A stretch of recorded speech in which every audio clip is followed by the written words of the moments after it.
Bonjour à tous, j'ai le plaisir de vous retrouver pour un rendez-vous, on va dire, qui est assez récurrent depuis quand même pas mal de temps. Vous savez que je procède toujours avec ma rotation make-up et un project pan lié à cette rotation, bien entendu. Donc il s'agit le plus possible d'atteindre des objectifs, de terminer certains produits et puis histoire aussi d'éviter le gaspillage, d'éviter d'avoir trop de choses sans les utiliser. Donc je viens de prendre le temps de faire le point sur ma dernière rotation, sur ce qui ne va pas, ce que j'ai envie de changer. Enfin voilà, donc je réexplique pour ceux qui découvrent mes vidéos.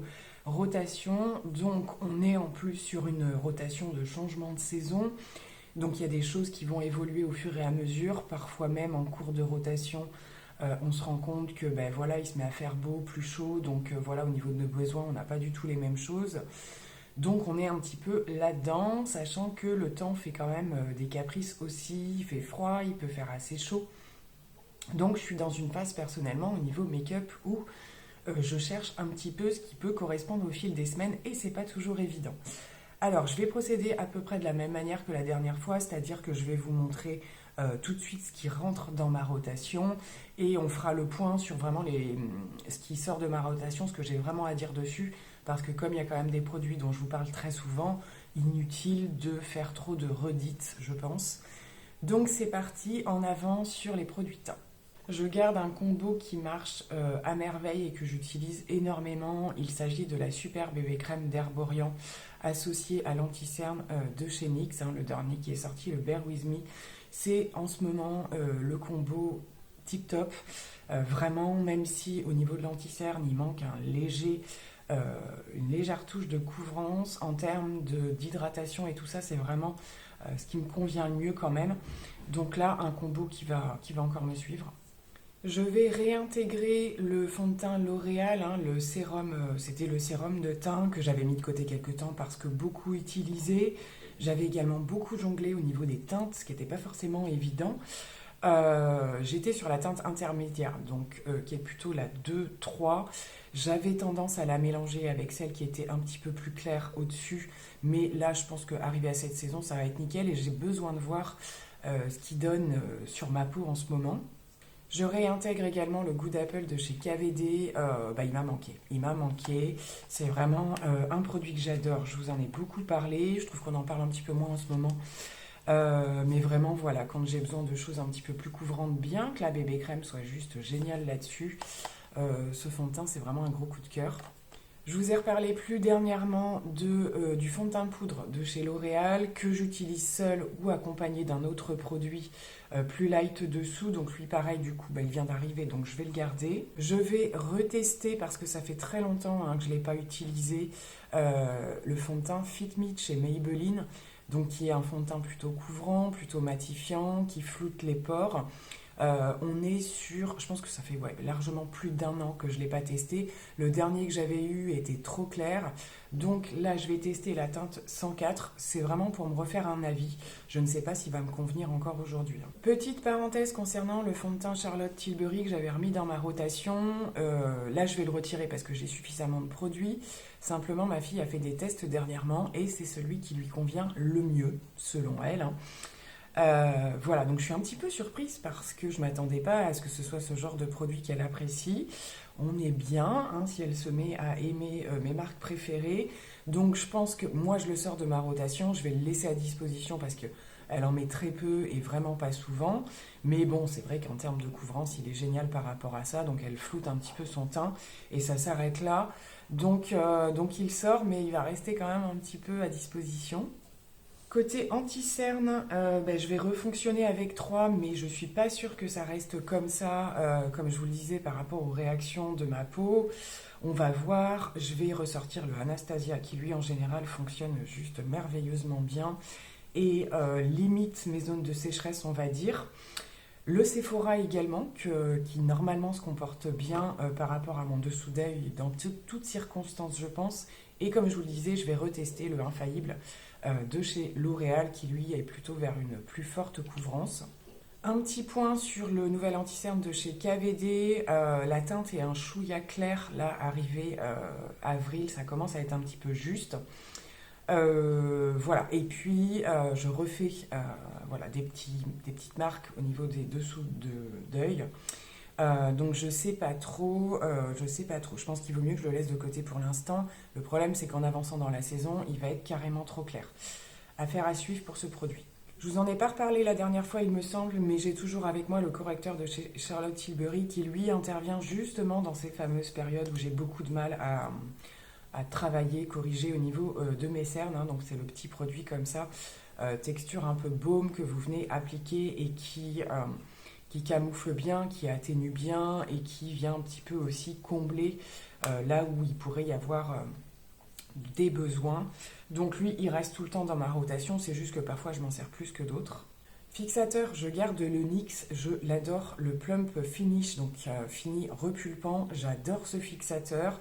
Il est un peu fort en termes de spray, mais j'adore vraiment le résultat, ça vous fait quelque chose de bien fixé et en même temps de pas plomber. Vraiment un gros coup de cœur.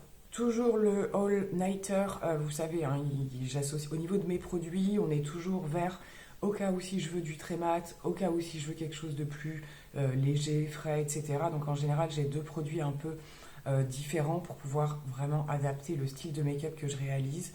Donc voilà, n'ayant pas énormément de fixateurs, on continue avec cela. Je vais un petit peu enlever la base NYX, hein, une de mes bases favorites, pour laisser la place à d'autres produits, bien que j'ai beaucoup de mal à me séparer de cette base qui fonctionne avec tout, comme je vous l'ai déjà dit. Mais j'ai d'autres produits à tester, donc on va la mettre un petit peu de côté. J'ai ressorti la base KVD, qui est plutôt une base hydratante, mais qui ne vous fait pas non plus forcément trop rebriller la peau, hein, clairement. Elle est, ma foi, bon, ce sont des gros packaging, hein, mais voilà, c'est vraiment un produit qui fait partie de mon Project Pan. Donc je vais la réutiliser, puis je sais que je peux compter sur elle. Celle de chez NYX aussi, hein, pareil, hein, comme je vous le disais avec le spray, c'est vraiment une gamme que j'ai adorée. Elle me fait un petit peu penser cette base à la base Hydro Grip de chez Milk. On est un petit peu dans le même genre et vraiment j'adore, donc je vais la garder. Et j'avais envie de tester, j'avais reçu cette base de chez Givenchy, donc je connais pas du tout hein, les produits teints, j'en ai pas beaucoup testé, voire pas. Et là c'est le Prism Primer, donc c'est une base correctrice de couleur et elle est un petit peu rosée. Donc je pense que c'est plutôt pour un effet bonne mine, anti-teint terne, ce genre de choses. Donc on va la tester ensemble. J'ai testé plusieurs fois le Brightening CC Serum hein, de chez By Terry que j'ai en teinte la plus claire. C'est la teinte un petit peu rosée. J'ai du mal à me faire un avis sur ce produit. J'ai du mal, je pense que l'autre teinte m'aurait mieux convenu. Je ne sais pas pourquoi. Et si je la compare par exemple à, je ne l'ai plus, mais celle de Charlotte Tilbury, je préfère celle de Charlotte Tilbury. J'ai pas cet effet que j'attends sous les produits. Je l'ai testé justement sous le fond de teint très couvrant de chez Charlotte Tilbury et j'ai pas eu le rendu que je peux avoir de la même marque. Donc je vais l'enlever un petit peu et je vais peut-être plus la ressortir vraiment entre le printemps et l'été, voire l'été. Mais là c'est peut-être un peu trop tôt. Et à la place, en équivalent, je vais tester ce produit de chez Catrice, qui est une base illuminatrice aussi, hein, donc toujours un petit peu dans le même principe. Voilà, j'aime bien faire ça de temps en temps, j'aime bien le faire aussi quand je fais un teint crème. Donc voilà, affaire à suivre pour ce petit produit, je ne sais pas si vous connaissez. Je garde également, je vous le disais, hein, par rapport à mon travail chez Unique, je laisse parfois, pas tous les mois, mais quelques produits dans ma rotation pour être sûr de vraiment les tester, avoir les meilleurs retours. Et là, j'ai remis le fond de teint sérum, mais dans une autre teinte que je n'avais pas jusqu'à maintenant, pour pouvoir vraiment gérer mes observations par rapport au sous-ton. Donc le fond de teint en lui-même, je le connais, mais vraiment ces histoires de sous-ton ou quoi, parce qu'ils sont assez importants dans cette gamme de fond de teint sérum. Je ne l'ai pas sorti là avec moi parce qu'il doit être sur mon rangement make-up, mais également pareil pour le fond de teint spray, où j'ai testé une teinte entre deux par rapport à ma teinte d'été, ma teinte d'hiver. Donc voilà, ça me permet, en les laissant dans ma rotation, de vraiment après savoir les adapter aux personnes à qui je peux les faire tester.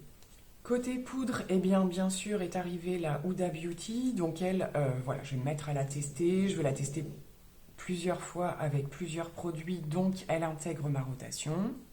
J'ai testé la poudre compacte de chez Catrice, la All Matte, et je dois dire que je suis agréablement surprise. Elle fait un très joli boulot.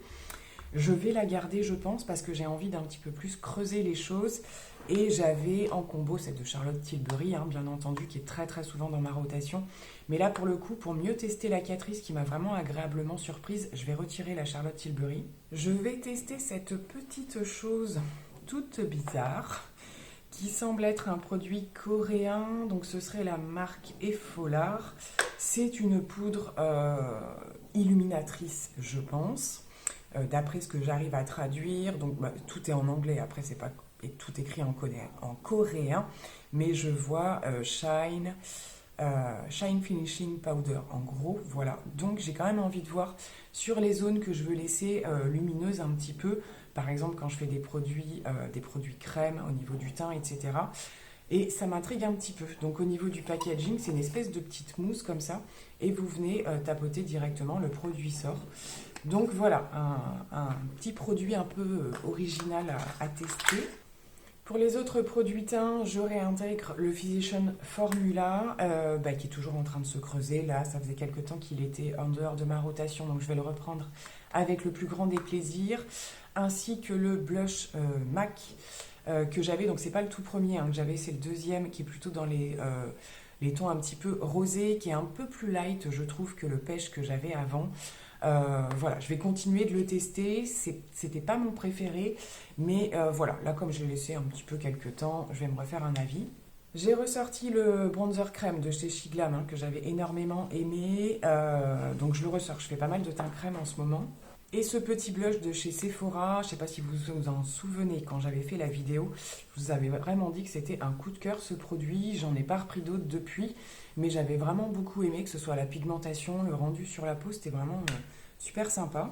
Côté highlighter, on ressort le Cookie qui reste un produit incontournable, hyper efficace. Et voilà, il faut aimer les choses intenses, mais c'est vraiment une merveille cet highlighter que j'associe énormément en ce moment avec le nouveau de chez Unique qui est le Golden, donc c'est un highlighter champagne. C'est vraiment le type d'highlighter à effet glacé, sans effet de matière, pas de paillettes. Voilà, vraiment le truc qui fonctionne juste super bien. Et comme je vous le disais par rapport à mon dernier haul, dans la palette que j'ai pris de teint pour Kiko, il y a également un highlighter avec des produits pour le teint. Donc je pense que là, ça va être largement suffisant. J'ai quand même rajouté un petit produit que je voulais tester en crème. Donc il s'agit là, je pense encore d'un produit coréen qui est, je pense que vous allez le voir, un enlumineur, voilà, un petit peu à multiples reflets, beaucoup de sous-tons rosés quand même, mais un petit peu duochrome. Et j'étais curieuse de voir lorsque je réalise des teints crème ce qu'ils pouvaient éventuellement apporter. J'aime bien faire ce genre de petites expériences en ce moment, donc on testera ça. J'ai oublié de vous reparler du fameux produit que j'avais trouvé à Action de chez Max Factor X. J'ai pas eu d'autres occasions de le tester depuis. Par contre, j'ai eu de nombreux retours lorsque j'en ai parlé et certaines de vous adorent ce produit, le commandent d'ailleurs sur d'autres sites. Donc ça m'a un petit peu surpris et en même temps, j'avais quand même apprécié la pose de ce produit. Donc je l'avais mis de côté, mais je pense que je vais quand même le retester un petit peu. Même si j'ai ressorti au niveau stick comme ça, baume et tout ça, donc il y a le KVD, mais je vais le réutiliser pour voir. Et pour terminer avec le teint, je vais donc tester la palette de la nouvelle collection d'Yves Rocher, la petite palette qui fait blush, bronzer, highlighter, dont je vous avais parlé la dernière fois. Je vais me la mettre en test assez rapidement, je pense. On va pouvoir passer au maquillage pour les yeux. Dans ma dernière rotation, j'avais une majorité de fards mono que je voulais tester. Donc il y avait du MAC, il y avait du Nocibé et tout. Donc je les ai vraiment beaucoup utilisés. Je me suis régalée. Comme je vous l'avais dit, les petits fards Nocibé sont vraiment excellents. Certains plus que d'autres. Les textures métalliques, certains sont parfois... Il faut faire attention parce que la matière est un petit peu épaisse. Mais en vraiment bien, en n'en prélevant pas beaucoup et en l'estompant correctement, c'est juste sublimissime. Il me reste encore, donc je vais enlever tous ceux que j'ai testés, comme par exemple un mono de chez MAC de cette teinte-ci, et je me suis dit qu'avec l'arrivée du printemps, ce serait l'occasion d'essayer de l'intégrer dans un make-up. Donc on est sur une teinte jaune, clairement, mais avec un côté un petit peu crémeux et ça renvoie quand même un petit peu de lumière. Donc des fois, juste un coin interne, un truc un peu peps, un peu rigolo, pourquoi pas. Donc je vais les tester, c'était la gamme Electric Cool Eyeshadow. Voilà, donc je connais pas du tout non plus, on va regarder ça. J'ai ressorti ma palette Shiglam de la Chromazone que j'avais vraiment énormément aimée et j'avais envie de la ressortir. Alors peut-être pas pour faire forcément des make-up complets avec cette palette, mais prendre quelques fards à effet et voilà pour aller vite justement avec un effet un peu peps. Donc j'avais très envie de la ressortir. J'ai également ressorti la mini Metropolis de Natasha Denona. Voilà, pareil, je crois, oui, je vous avais fait une revue sur cette palette-là. Euh, voilà, tout simplement. Déjà parce que vous pouvez faire quelque chose de rapide et de très nude, simplement en retirant les fards un peu à effet, le vert et tout ça. Et justement, au contraire, pour faire quelque chose de plus élaboré, éventuellement la ressortir. Je dois continuer à tester, j'ai déjà réalisé un premier maquillage avec cette palette de Sample Beauty. Donc ce sont les palettes un petit peu avec le dessus aimanté, comme ça j'aime beaucoup le principe. Et regardez-moi cette merveille. Donc j'ai commencé un petit peu à mettre mes pinceaux dedans, à faire quelques petits looks. Et j'ai pas encore terminé, j'ai pas utilisé par exemple cette couleur-ci. On a également un vert sapin qui a l'air juste magnifique. Donc voilà, là on est vraiment sur quelque chose de beaucoup plus pigmenté, d'intense, mais qui a quand même des teintes nude à l'intérieur. Donc j'aime bien toujours avoir une palette comme ça, un petit peu pour faire un petit coup de folie à un moment donné et partir dans quelque chose de très intense. Et pour terminer, j'ai ressorti ma palette Huda Beauty Rose Quartz que je vais me régaler à ressortir, réutiliser, peut-être faire des combinaisons différentes de ce que j'ai pu faire. Donc qui a une majorité de tons dans les rosés, mais beaucoup de fards à effet aussi, des fards qu'on peut utiliser vraiment tout seul, qui ont des effets juste dingues. J'avais adoré cette palette, donc je veux la réutiliser. Et pour les jours pressés, les maquillages qui doivent aller vite, du nude, des choses comme ça, j'ai sorti, parce que je ne l'ai pas encore utilisée, cette palette de chez Catrice, qui est la Super Bia Volume 1 Warm Copper. Donc ce sont des petits fards nude comme ceci, avec du cuivré, du marronné, des teintes plutôt chaudes, et qui je pense sera parfait pour des make-up vraiment très nude, ce qui m'arrive encore très souvent. J'ai ressorti de ma trousse de crayons, donc c'est pareil, les crayons, je ne vous les passe pas forcément dans ma rotation, mais plutôt dans mes produits terminés quand c'est présentable. J'entends bien voilà un crayon noir classique terminé, mais voilà ceux pour lesquels j'ai eu plus de coups de cœur, de choses comme ça. Et j'avais laissé tout ce qui va être jumbo, multi-utilisation, voilà, liner, fard à paupières, dont les Make Up Forever que j'adore, les Aqua Resist Smoky Shadow. Donc là j'ai sorti celui-ci, mais j'en ai un vert aussi, et je ne pense pas assez à les utiliser pareil quand je veux aller vite et vraiment avoir quelque chose de simple mais d'efficace, de joli. Là j'ai swatché cette teinte-ci qui est plutôt un cuivré, mais assez doux quand même. Et voilà, je vais les réutiliser. En petit format, j'ai également ce produit voilà, dont je m'interrogeais, j'avais bien envie de tester, donc c'est le principe des fards crème qu'on trouve en pot. Au swatch, il est juste magnifique, c'est celui du milieu, il est vraiment canonissime. Et c'est cette fameuse marque, c'est produits coréens, ça me semble. Dites-moi si je me trompe.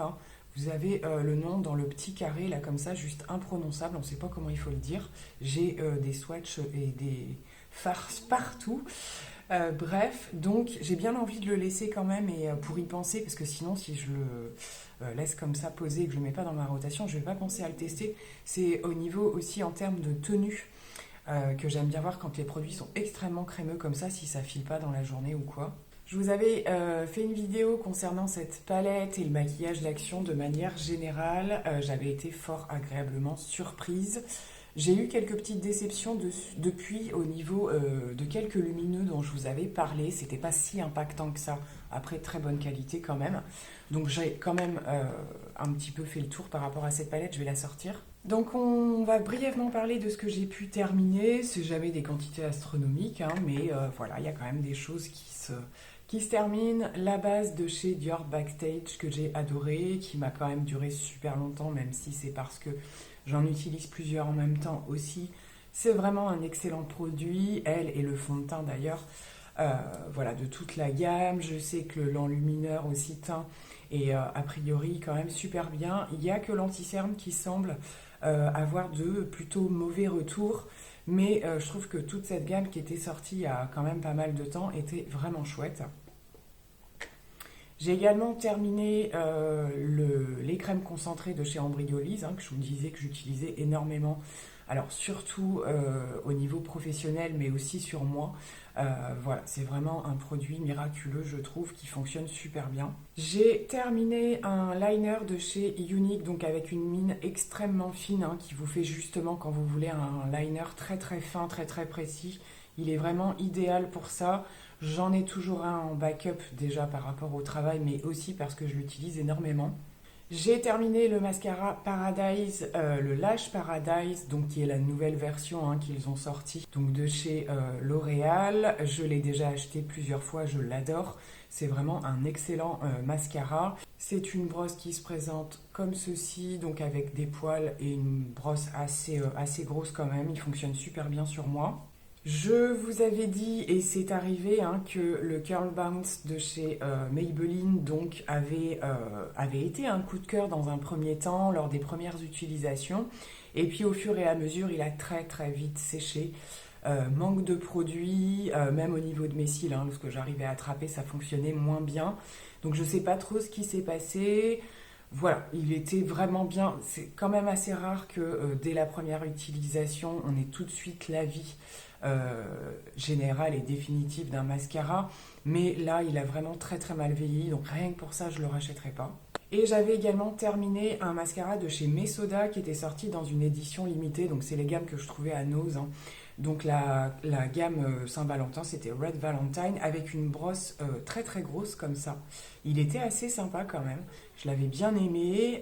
Il a quand même, pareil, séché, très vite séché, mais si vous voulez, au moins vous n'êtes pas dans le doute que est-ce que c'est fini, est-ce qu'il a séché, c'est-à-dire que là il n'y a vraiment plus de produit, donc je sais qu'il est vraiment terminé. Et j'avais donc fini, mais j'en avais réentamé direct une autre, la poudre compacte de chez Charlotte Tilbury, qui reste pour moi vraiment la meilleure de tous les temps. Maintenant, je reste toujours à la recherche d'une poudre, j'en profite pour faire un petit appel, une poudre pour le dessous des yeux. Donc j'entends énormément parler de la Pat McGrath qui serait vraiment celle qui fonctionne le mieux chez pas mal de personnes. Je ne l'ai pas testée, j'aimerais bien, mais c'est vrai qu'il y a peut-être d'autres marques sur lesquelles je pourrais tenter. Donc n'hésitez pas à me dire en commentaire si voilà, vous connaissez vraiment une poudre pour le dessous de l'œil, vraiment spécialisée par rapport à ça, qui évite justement les assèchements, les choses comme ça, de marquer les ridules. La Charlotte Tilbury en compact, elle fonctionne bien, mais il faut savoir la doser quand même et faire assez attention. C'est celle que je mets la plus souvent sur mon dessous d'œil et pas d'autres parce que les autres, voilà, le résultat est catastrophique sinon. Donc voilà, affaire à suivre. Si vous avez des idées, n'hésitez pas à me les partager. Donc j'en ai terminé pour cette vidéo de partage d'utilisation de produits, d'impression, de ce que j'ai envie de tester prochainement. Comme je vous le dis, il y a des choses, j'en parle pas forcément, mais je vous fais plutôt des retours après ou en cours d'utilisation. Et en attendant de vous retrouver pour une prochaine vidéo, prenez bien soin de vous. De très gros bisous, bye.